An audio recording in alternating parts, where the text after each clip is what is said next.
Conversaciones. Diplomado Pranas. Hola, Rafa. Hola, Caro. Gusto de Buenos verte. días.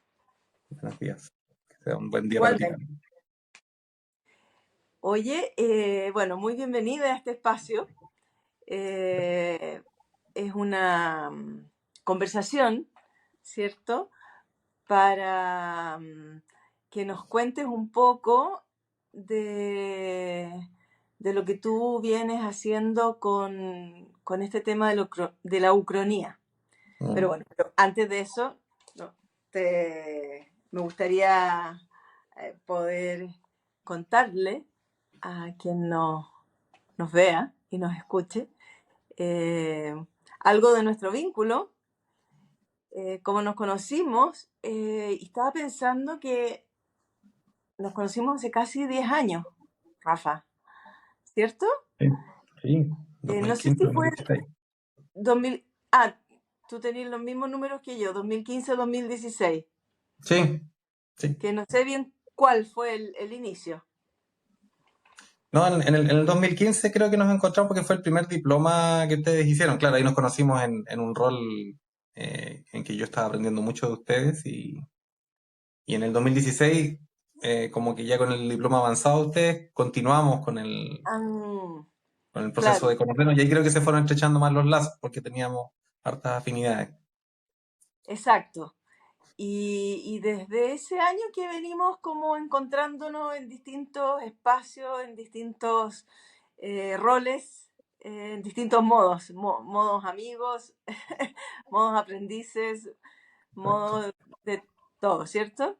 Y sí, pues harto tiempo ya.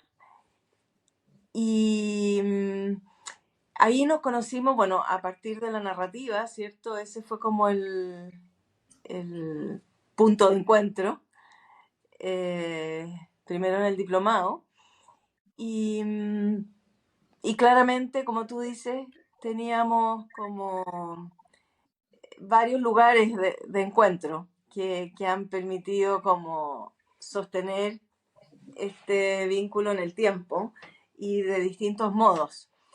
Claro. Y yo no sé si tú quieres presentarte también, contar algo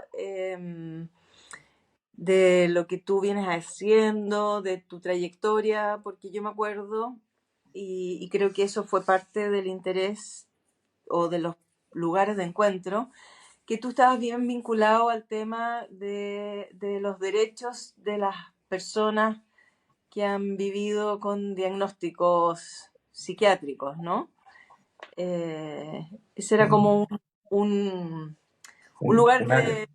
de, de activismo o de interés, de lucha, Sí, ¿cierto? sí, sí, tal cual.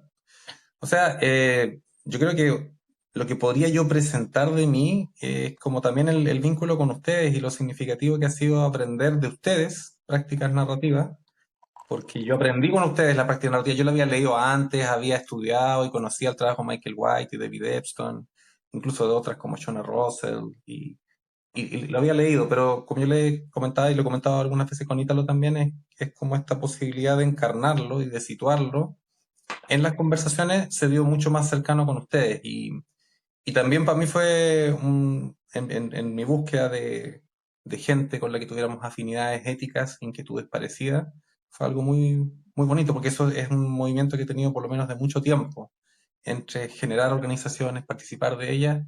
Y actualmente tengo efectivamente una conexión muy cercana con el movimiento de defensa de la salud mental, que a ninguno de los integrantes nos gusta el nombre porque es como centrado en lo sanitario, no lo interpreta, pero cuando éramos 79 organizaciones que estábamos trabajando en esto y le pusimos un nombre, quedó ese, y no hemos tenido todavía el tiempo para cambiarle porque implica una votación larga respecto a eso. Pero lo hemos hablado muy diversamente de que no nos gusta el nombre, pero que tiene que ver en definitiva con el abordaje del malestar relacional, del afectivo, del subjetivo, eh, y, y cómo las formas en que eso ocurre, y aquí muy afín con las prácticas narrativas, sucede bajo marcos de dominio y de juicio y de rotulación sobre lo que sentirse mal y manifestar ese malestar significa.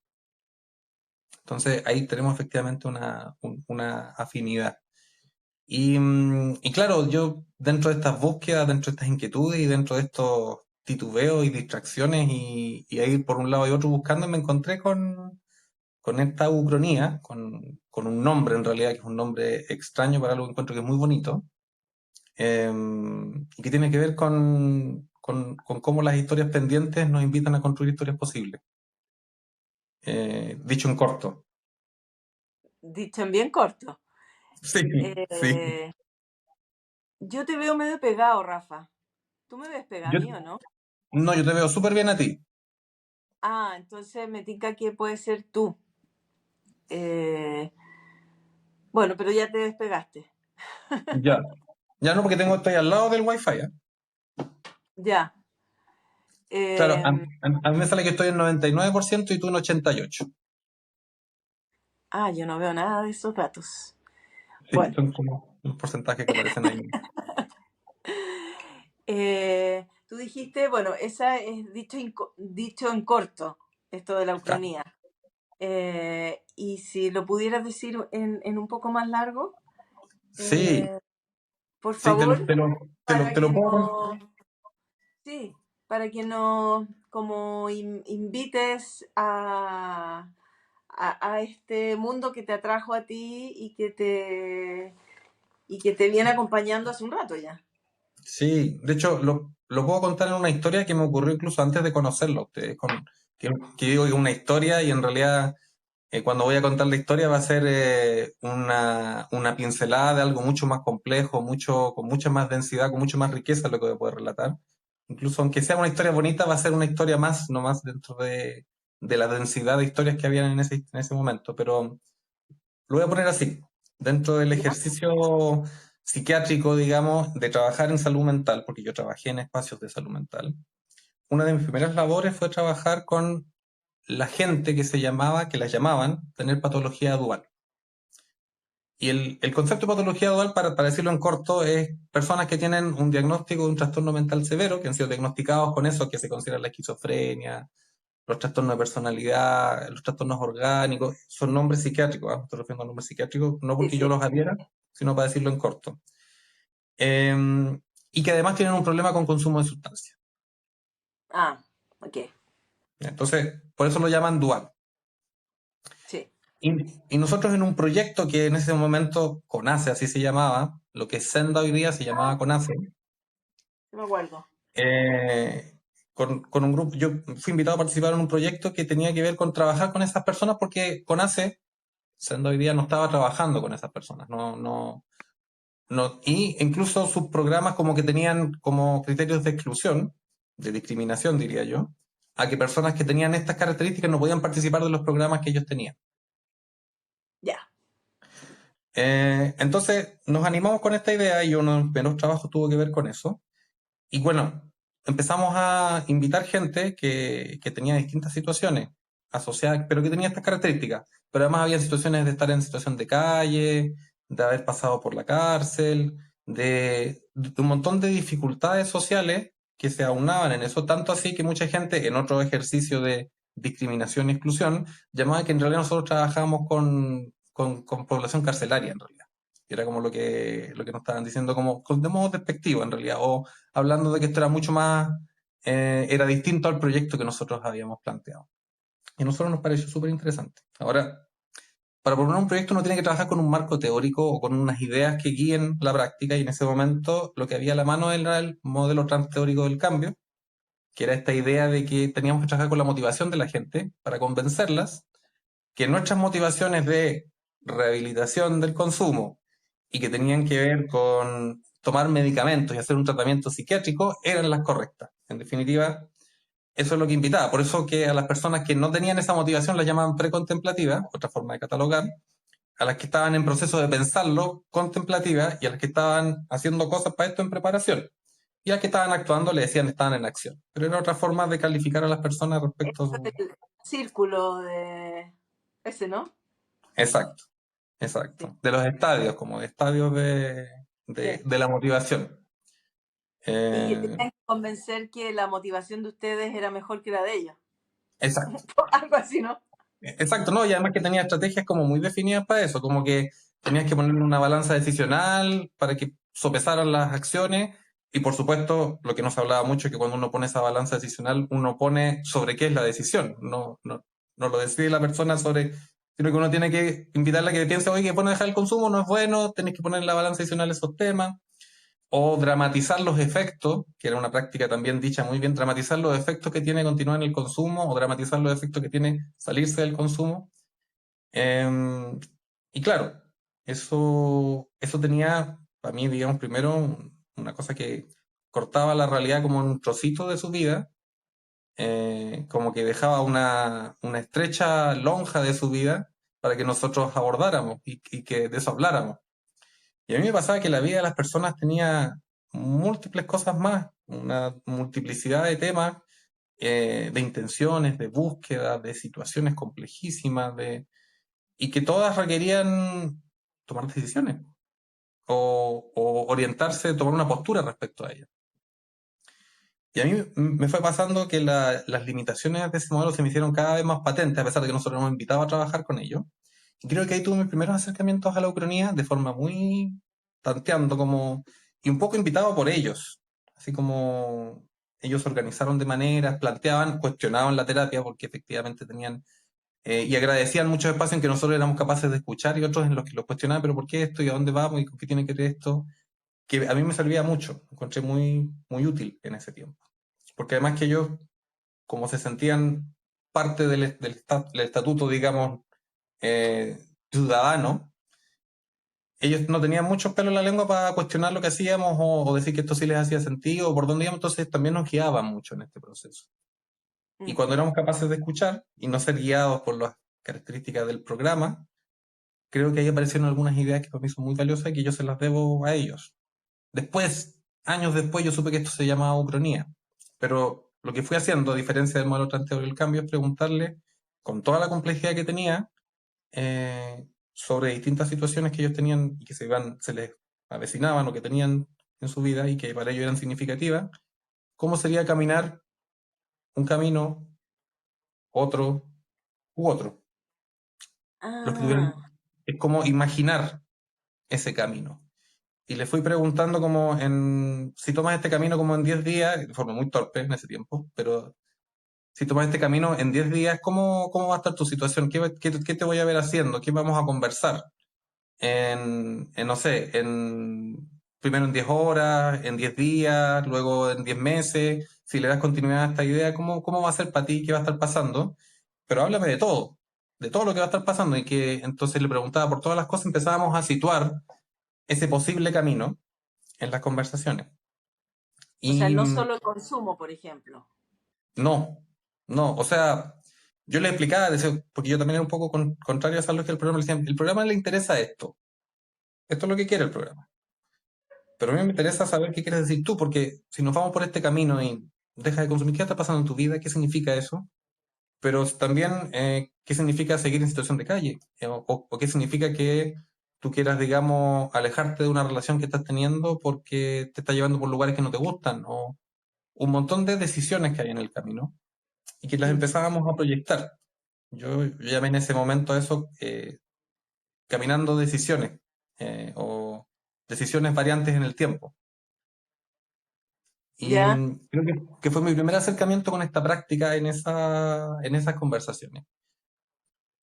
Hoy me da un poco de vergüenza recordar esas conversaciones porque si bien estaban en la línea de lo que estoy trabajando hoy día, el modo o lo rudimentario que yo creo que tenía en la manera de hacerlo me hace pensar que chuta, lo hubiese hecho de manera muy distinta hoy día, muy, mm, muy diferente.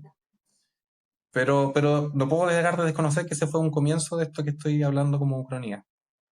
Y que, como te digo, años después vi que existía una figura literaria en una revista de Conce, que se llama Revista Mocha. Me pillé con un ya. nombre y decía Ucronía y empecé a leer y dije, oye, pero esto es lo que yo estaba pensando, desarrollando, y ahí como que pude empezar a explicarlo, como que floreció.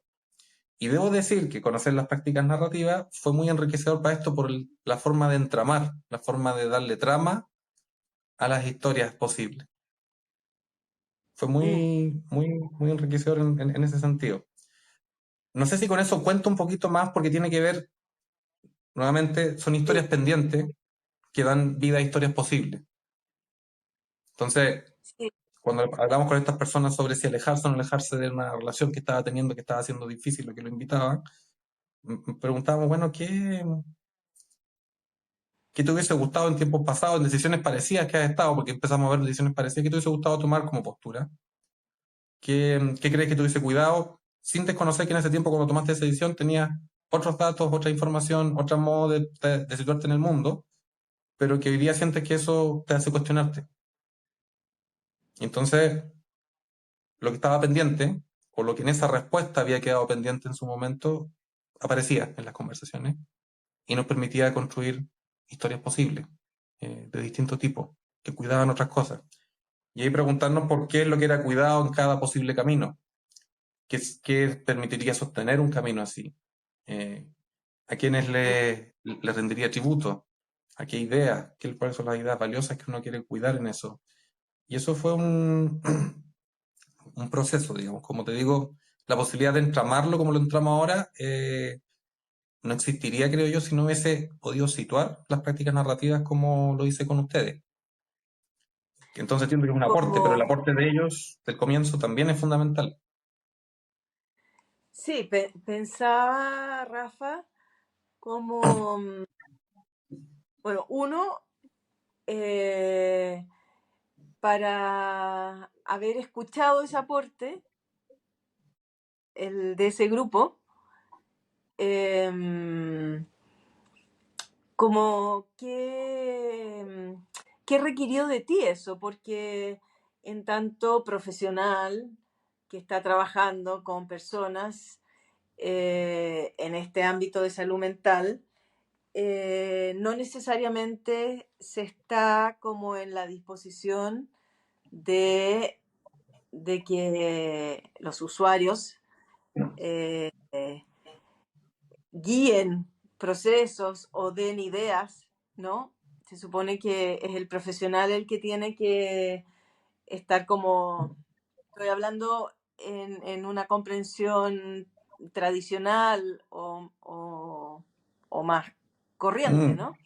mm, Entonces pensaba como qué, no sé, qué ideas o desde qué lugar tú te estabas posicionando para poder escuchar esto que mm, te estaban mostrando, ofreciendo, enseñando, no sé, las personas con las que estabas trabajando. mm. Es una pregunta súper interesante porque me remite un poco a dos cosas, ¿sabes? Si te quiero hablar de mi formación como profesional, la psicología comunitaria latinoamericana siempre me interesó. Ya, Pero eso es como, en realidad, una subdeclaración, es como que estoy hablando de que, porque para que me interesara la psicología comunitaria latinoamericana con todas las ideas que tiene, que me parecen muy potentes, que tienen que ver bueno, hablan muchas veces del concepto de empoderamiento, que se parece al de agencia. Tiene alguna diferencia y no me sí, gusta tanto el concepto de empoderamiento, pero es uno como central en ese mundo. Y tienen temas como relacionados con las redes, con la constitución de comunidad, con un montón de procesos que a mí me hacen mucho sentido. Y también una postura desde, bueno, cómo acompañamos a las personas que han sido marginalizadas, cuidadas y tiene que ver con su saber, sus conocimientos del mundo, que están ubicados en las comunidades en que han actuado y que están ubicados en los sectores en que han desarrollado. Entonces tenía una invitación desde ahí o un marco para poder acercarme al mundo y cuestionar algunas cosas. mm, Ahora, porque, perdón, dale. ahí sí, disculpa. Sí, No, que lo que estaba diciendo también, pero para poder interesarme en la psicología comunitaria latinoamericana, eh, había un tema de historia mía. Había un tema de que, bueno, y esto yo no estoy revelando nada que no pueda revelar porque mi madre escribió sobre eso, que es que ella fue, digamos, una de las personas que fue maltratada, torturada, exiliada, alejada de sus hijas en el golpe de Estado. em, y dentro de todo ese proceso, y dentro de todos los dolores que le ocasionó a ella, a su familia, por el lado de mi padre. Em, Muchos intentos por responder a esto fueron intentos de salud mental o de clasificarlos dentro de marcos psiquiátricos. Mm, Entonces, entenderás que yo no estaba muy de acuerdo con todo eso. De hecho, se le ha hecho mucho daño a miembros de mi familia desde esas comprensiones, desde esas patologizaciones. Como bien digo, tomar un diagnóstico psiquiátrico con una distancia, es decir, nos puede mirar algo, puede ser una historia de esto, no tiene nada de grave, pero tomarla como la realidad que nos invita a actuar es un problema tremendo, una patologización feroz. Entonces yo estoy más en contra de la patologización y esos marcos. Por lo tanto, cuando hablan de patología dual ya no me hacía sentido. Eh, Cuando hablan de diagnósticos de trastornos mentales severos, que es la nomenclatura que se ocupa, tampoco me hacía sentido. Pero sabía que tenía que, si quería trabajar en la institución, tenía que rodar con esos conceptos y ver qué podía hacer que fuera, en mi criterio, al margen de eso. mm. O sea, tú tenías una historia donde ya venías como posicionado respecto a discursos de la patologización, como del lugar también del profesional en la relación, cuestionando como esta jerarquía de saberes, Mm, ¿no? mm, mm. Porque, bueno, eso también tiene la psicología comunitaria, ¿no? Como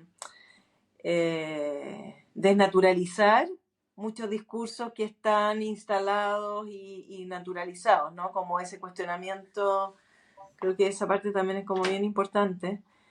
Que la Y problematización no parte de nosotros, parte en cómo la conversamos y cómo se va construyendo en el camino una problematización que sea sentida propia, sentida como común. exacto.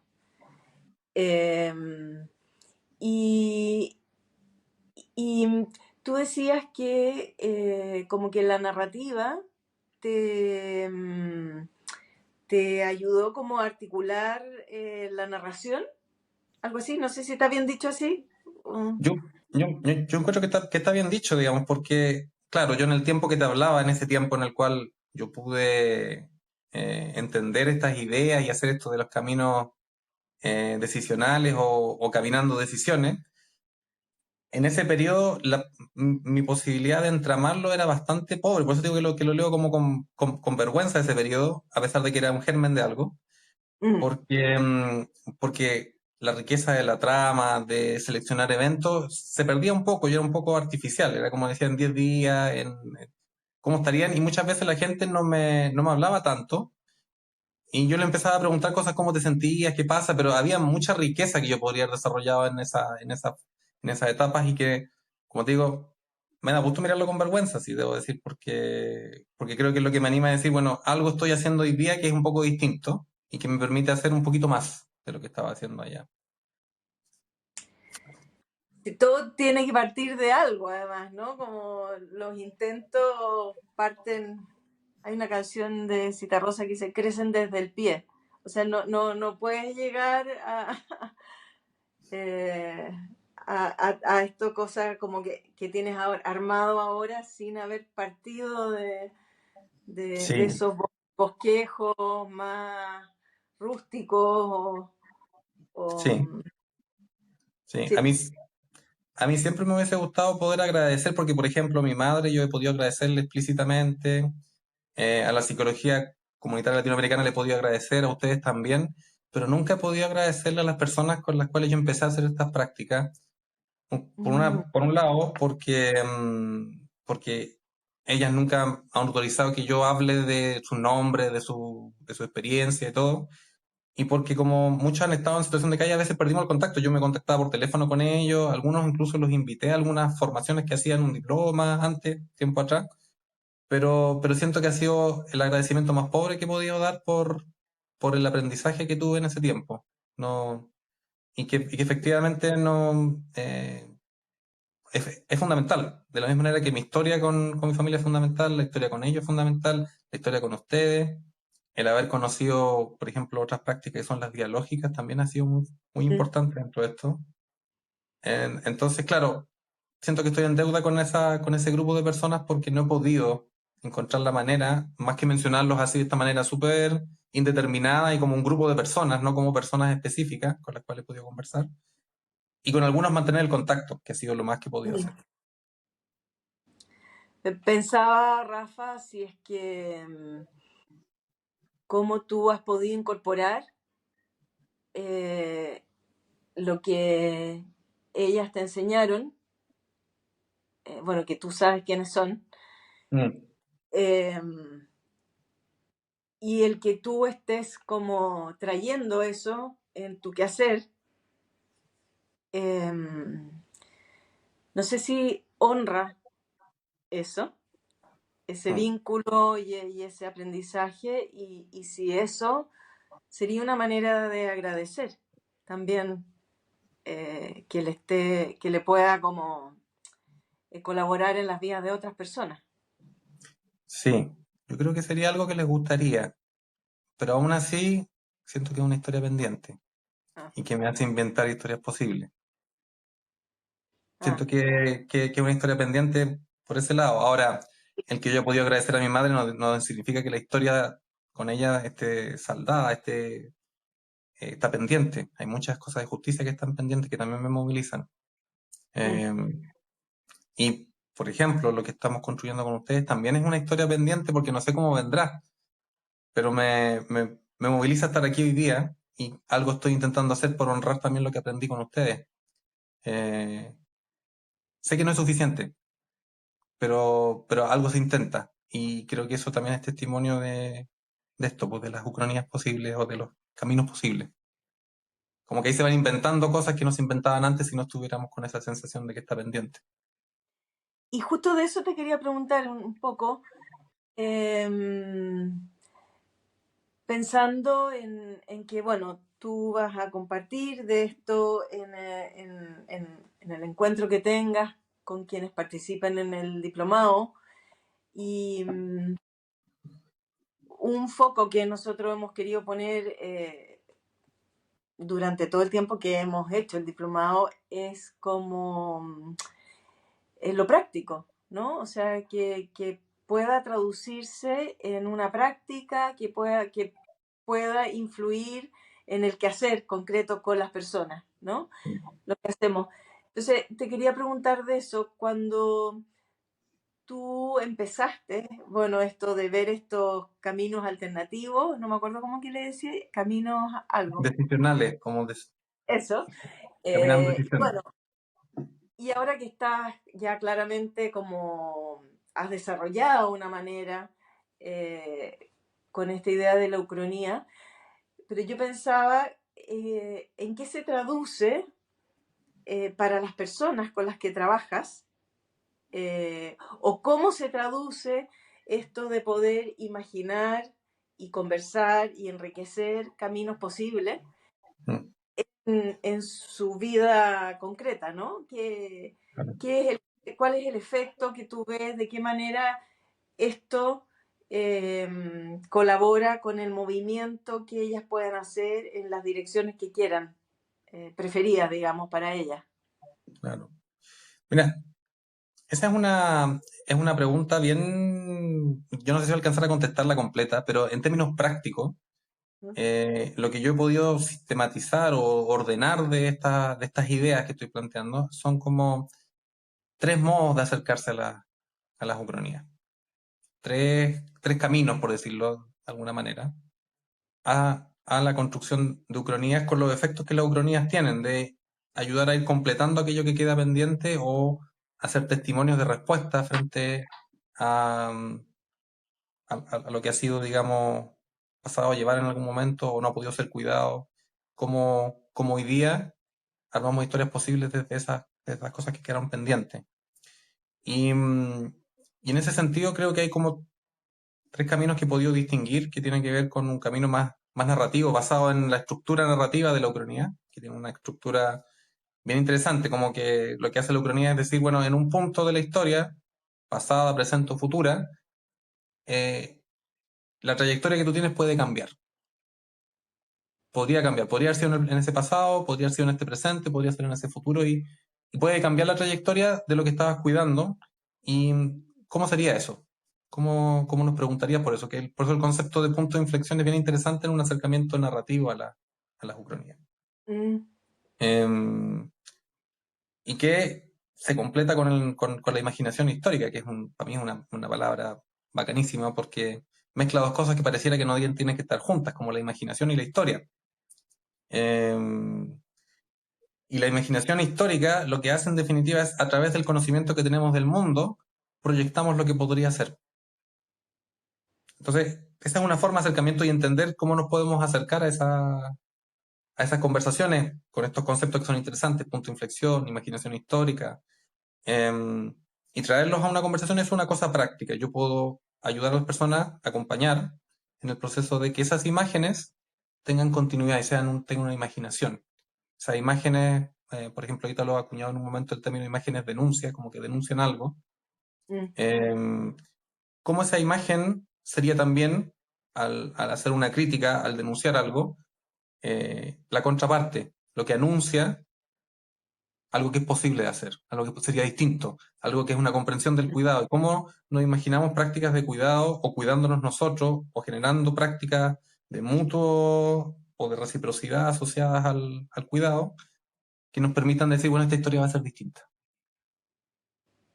mm, Ese es un camino, que es un camino como más, yo lo llamo narrativo porque ocupa la estructura narrativa de la ucronía para hacer esto. Otros caminos son caminos como desde lo situado, que es como, a mí me sucede mucho que una de las razones por la que veo que se sostienen ciertos discursos dominantes en el mundo tiene mucho que ver con que no se sitúan, porque una de las cosas que hacen los discursos dominantes o las teorías generalizadoras o universales es pensar que lo que dicen sirve para todo. Y la única forma en que pueden hacer eso es no bajando a las situaciones de vida, porque hay discursos, por ejemplo, como el de la aceptación, que si tú lo bajas a situaciones de abuso, no resiste análisis. No logra, digamos, la prueba de la blancura no lo logra. Entonces tiene que quedarse en un marco muy generalista y muy amplio. Por lo tanto, la ucronía lo que hace en ese sentido, o las prácticas ucrónicas, es cómo situamos esto, cuáles son los elementos de la situación de la vida de la persona que son significativos para ella, qué relaciones tienen estos elementos, y nos preguntamos, ¿y se podrían hacer otras relaciones entre estos elementos que son significativos para ella? Y al ensamblarlos de manera distinta, aparecen potenciales que no habían sido vistos. Esa es otra manera de acercarnos a las ucronías. mm. Y un tercer camino tiene que ver con evocando situaciones, generando situaciones que favorecen la emergencia de ucronía, que es cuando, por ejemplo, una persona habla desde la voz de la niña que fue, de la niña que vivió ciertas cosas, o aparece esa voz. eh, Podemos decir que hay un diálogo entre tiempos distintos de la vida, con versiones de uno mismo. Y podríamos establecer un diálogo entre la versión esa con la de hoy día. ¿Qué estaría diciendo sobre hoy día? ¿Cómo se sentiría segura esa versión con lo que estamos haciendo hoy día? ¿Quiénes serían compañeros seguros para este proceso? Y empezamos a reinventar la historia desde ucronía sobre lo que le hubiese gustado a la persona que fuimos. Y esas son también prácticas que se pueden realizar, como para deslindar algunas. Y la idea es que, una pregunta muy concreta, como el poder en estas conversaciones eh, imaginar estos caminos posibles, conversar acerca de ellos, ver estas relaciones o ver posibilidades de otras relaciones, como tú dices, y me imagino que otras cosas. Eh, Esto le permitiría a las personas justamente ir tomando decisiones, por ejemplo, y ir concretando, haciendo acciones, iniciativas en distintos ámbitos de su vida, me imagino, que van como dándole cuerpo o encarnando esta imaginación en la Sí, acción, sí. ¿no? Yo quizás te lo puedo reflejar con una historia de una persona con la que conversé, ¿Ya? que estábamos conversando y, bueno, para empezar, ella tenía muchos problemas económicos para atenderse conmigo. Yo en ese tiempo, debido a que no estaba siendo padre, podía hacer muchas movilidades respecto a lo que cobraba, entonces hacía muchas adaptaciones en torno a eso. De hecho, no me estaba pagando nada ella. Y uno de los temas era el tema económico, tema fundamental. Generalmente los psicólogos, en el rol de terapeuta, no estamos invitados a abordar ese tema, porque si no, bueno, se lo ve un asistente social, o lo ve, pero era un tema fundamental para ella. Tenía que ver. Entonces, había que abordarlo, y lo que yo podía ofrecerle era cómo imaginamos respondiendo a este tema económico en un futuro.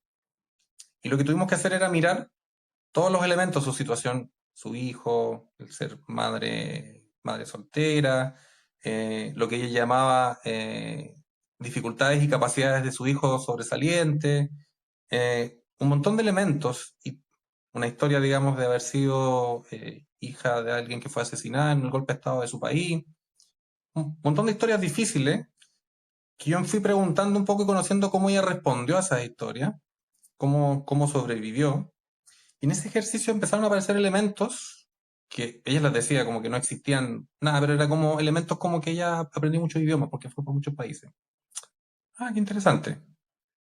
Anoté el tema de los idiomas. Y me dijo que también estaba como en este tema se movía en el tema de las redes sociales y que había enseñado un par de veces a unos niños unas cosas y le había resultado súper bien. Ah, qué interesante. Otro elemento.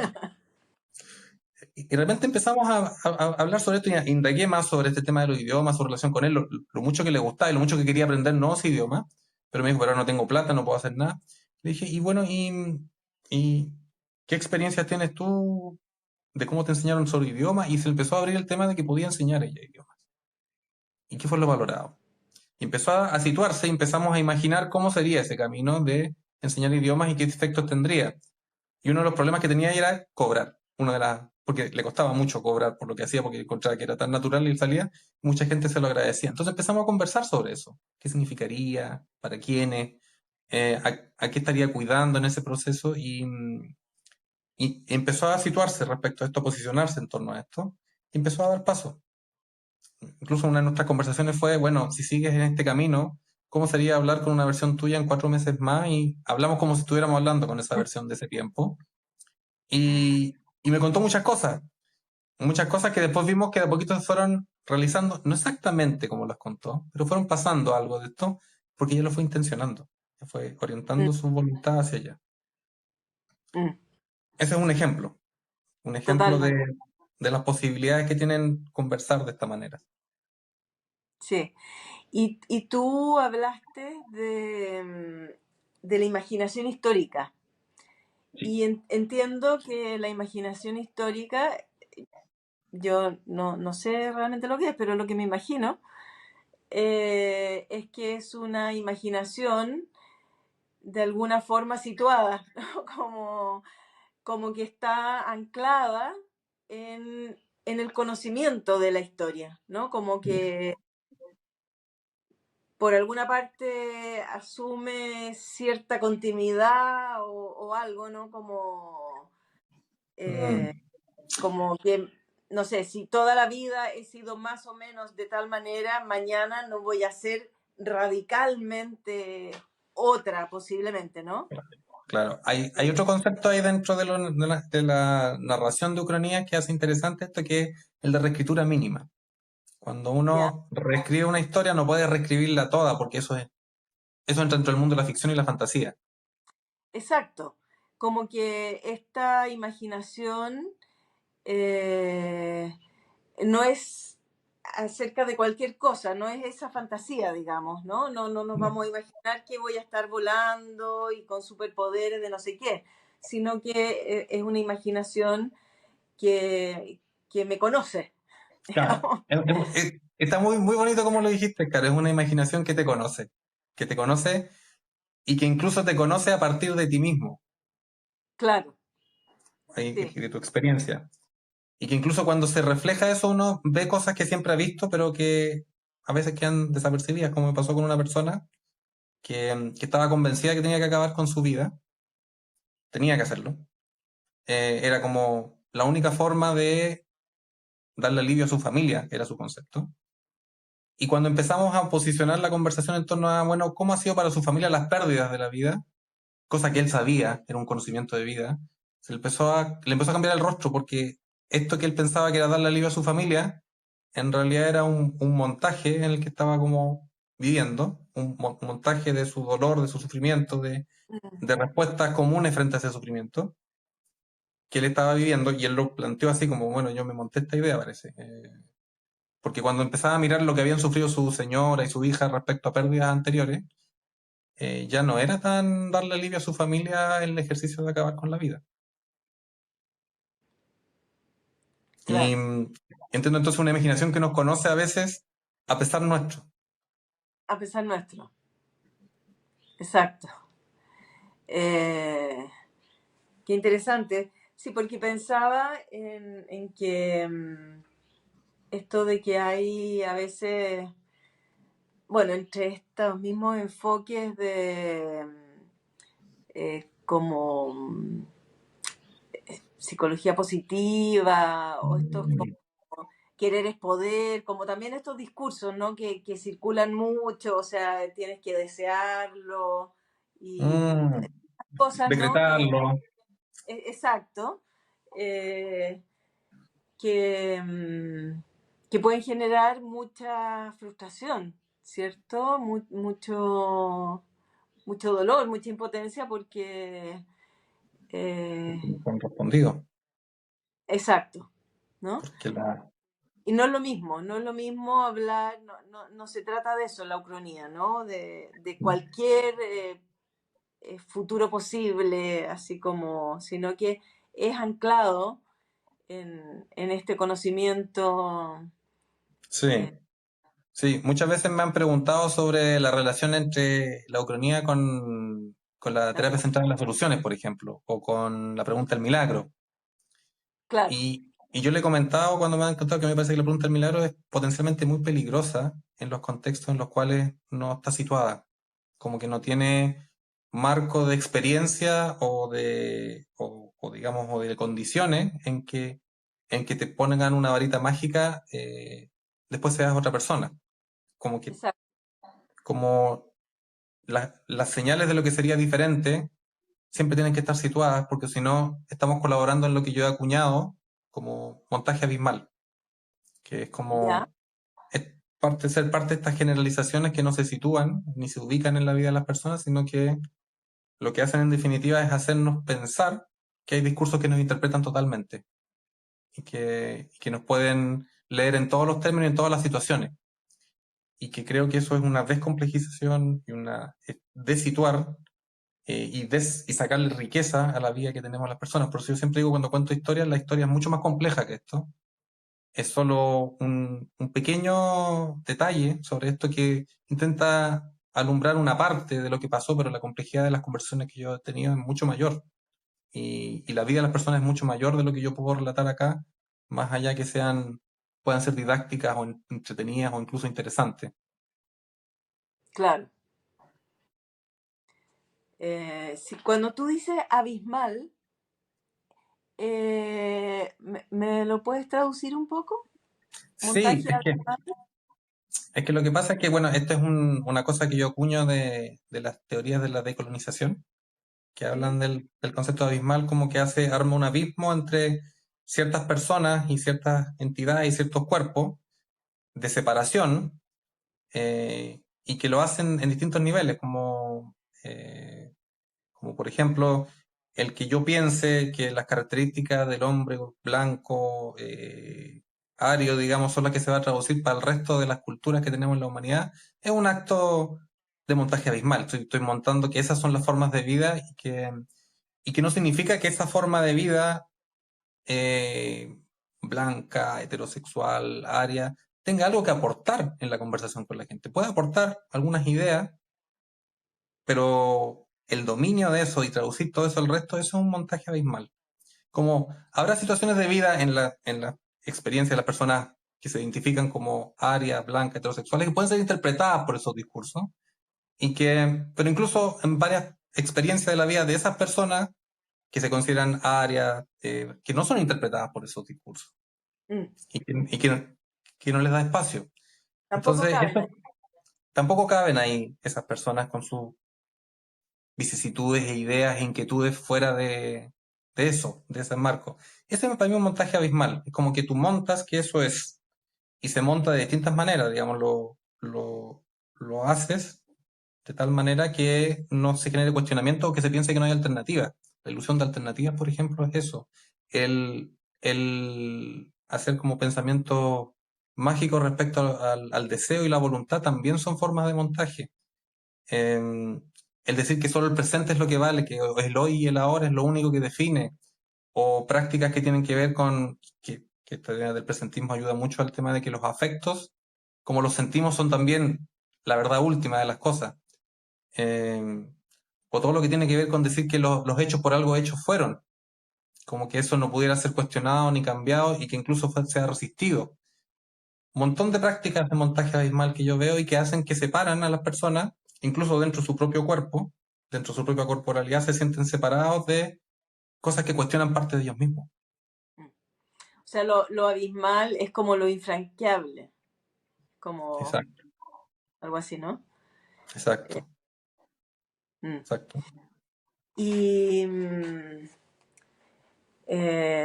bueno, estamos aquí en esta conversación a propósito de que vas a ser un compañero de viaje en el diplomado. Eh, y tenemos que ir cerrando, Rafa, pero quería preguntarte si hay algo de lo que tú quisieras, no sé, decir algo, eh, compartir quizás algo que yo no te he preguntado. Bueno, hay un montón de cosas que no te he preguntado, está claro, pero que para ti sería importante decir a propósito de, de lo que estás y como el vínculo con participar también en el diplomado, no sé, quizás alguna esperanza Mm, en relación a eso. mm. Uy, sí, ¿Podría ser? sí. De hecho, un agradecimiento creo que sería interesante y también una esperanza. Em, Como yo dije, tengo muchas cosas que agradecer de personas que han podido aportar a que yo haga esto. De hecho, en varios momentos de mi vida he pensado que la que debería estar aquí sería mi madre diciendo esto. Si ella hubiese podido y hubiese tenido con situaciones de vida, experiencias de vida que le hubiesen permitido hablar de esto, porque yo aprendí mucho de Ucrania con ella. Eh, pero también sería injusto decir solo eso porque tengo un hijo actualmente al cual estoy intencionando y estoy aprendiendo a evitar que tenga historias pendientes o que las historias pendientes sean aquellas que permita realizar en su vida en términos no míos, sino que en términos de sus esperanzas, su desarrollo, su camino. Entonces tengo muchas cosas que agradecer. Y una de las cosas que tengo que agradecer es que poder estar con ustedes hablando de esto, porque siento que difundirlo es como yo poder hablar de un campo que de repente encontré y que hoy se pueden hacer hartas cosas en este campo, en este espacio, que es más tiempo que espacio en realidad, pero en este tiempo se pueden hacer cosas y que yo no creo ser capaz de agotar lo que se puede hacer en este espacio. No creo tener esa capacidad de agotarlo. He llegado a esto y sigo pensando y desarrollando, pero me encantaría poder compartirlo porque creo que hay otras personas que pueden tomar esto, hacer nuevas cosas con ello, orientarlo nuevamente, y creo que eso a mí me motiva mucho. Entonces, agradecer la posibilidad de difundirlo para mí es importante, porque le da espacio a estas esperanzas que me han movido desde mucho tiempo, de las historias que tengo pendientes. Mm. Y quizás una esperanza sería que frente a las respuestas que tenemos, incluso a las invitaciones, frente al sufrimiento que todos podemos vivir, y algunos con mayor intensidad, eh, que valoremos nuestras respuestas, pero que también no es malo pensar que hay cosas que necesitamos seguir construyendo para que esas respuestas tengan continuidad. Y creo que ese ejercicio es el de imaginar, si queremos realmente intentar ser feministas, intentar ser descolonizadores, tenemos que poder imaginarlo. Y entiendo que mi esperanza es cómo pasamos de, de la denuncia, que me parece fundamental, y la crítica, que me parece necesaria, pero no suficientes, al anuncio, a la imaginación, a cómo realmente construimos ese mundo que propugnamos. Y creo que es una esperanza genérica, perdone que sea tan genérica, pero me gusta que sea genérica porque no creo que se haya que situarla solo en mí o en mi experiencia, sino que es una esperanza para la gente que pueda participar de esto y la gente que lo vaya a escuchar. En colectiva. Exacto, exacto, en colectiva. Súper. Muchas gracias, Rafa. Eh, Agradecidas también por, A ti, Caro. lo digo, por Ítalo y por mí. Y bueno, y felices también por lo que viene.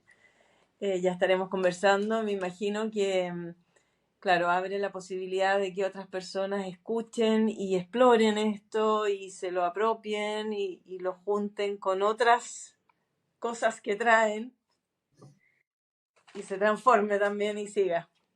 Esas combinaciones que uno no puede anticipar. Exacto, sí. Muchas gracias por tu tiempo. Sé que no A ti, dormiste Caro. tan bien porque tu Pero, hijo te reclama. sí, pero es la cara nomás. El tener la energía está, si es por pedir disculpas por la cara, digamos, no. Y bueno, nos seguimos encontrando y invitamos a la gente a que siga en contacto y que pueda unirse a estas conversaciones y opinar, comentar lo que quieran. Muy bienvenidas. Muchas gracias, Rafa. Nos vemos. Gracias a ti, Caro. Conversaciones. Diplomado Pranas.